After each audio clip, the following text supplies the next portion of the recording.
So if the goal of the Postal Service is just to make money, tens of millions of people will see a decline or the doing away of basic mail services. Today, senators considered 3 nominees for possibly the unsexiest commission in Washington, the U.S. Postal Service Board of Governors. Boring as it sounds, the board is actually hugely important. It sets rates and signs off on personnel decisions. But it's been sitting mostly empty since 2010.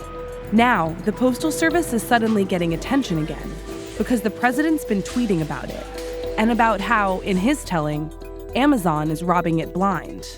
It's really an attack on Amazon owner Jeff Bezos, who also happens to own the Washington Post. But the president's fixation has opened the door for the first serious discussion about the USPS in a long time, and that has one congressional mail nerd really excited.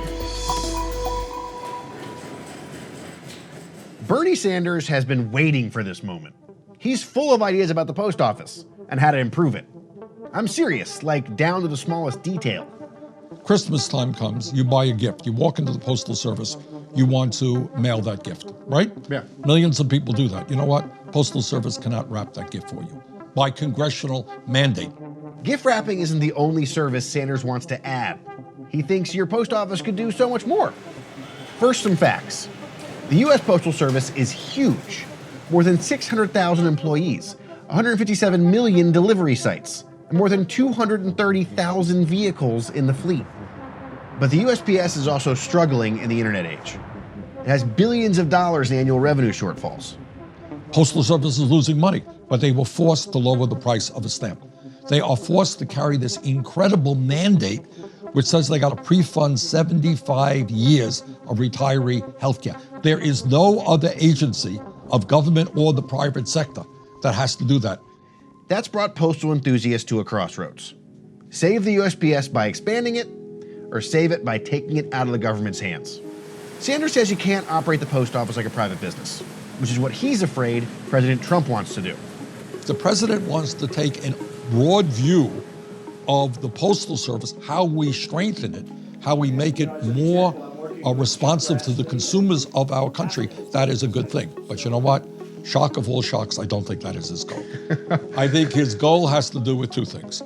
Just like the Veterans Administration, just like Medicare, just like Social Security, just like public education, their goal is to privatize. What is so damaging about privatizing some of the post office? From a business model point of view, if you are a low-income person living in a rural area at the end of a dirt road, the truth is it is not profitable to send mail to you. That's just the fact. So if the goal of the Postal Service is just to make money, tens of millions of people will see a decline or the doing away of basic mail services.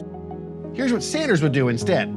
Postal Service can make billions of dollars a year by establishing basic banking services so that lower income people have access not to these payday lenders, but to some place where they can be treated with respect. That's right. Under the Sanders model, go to the post office on your lunch break and you come back with not just a sheet of stamps, but also a new small loan or a new bank account.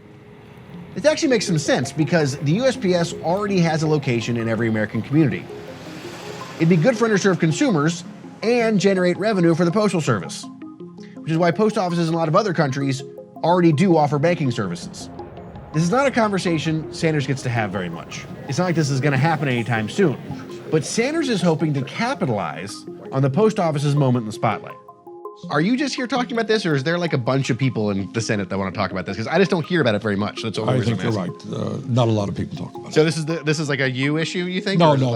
It's not just a Bernie issue. It is an issue that, it comes and it goes. And now it's back because Trump hates the Washington Post. You got it. Something like that.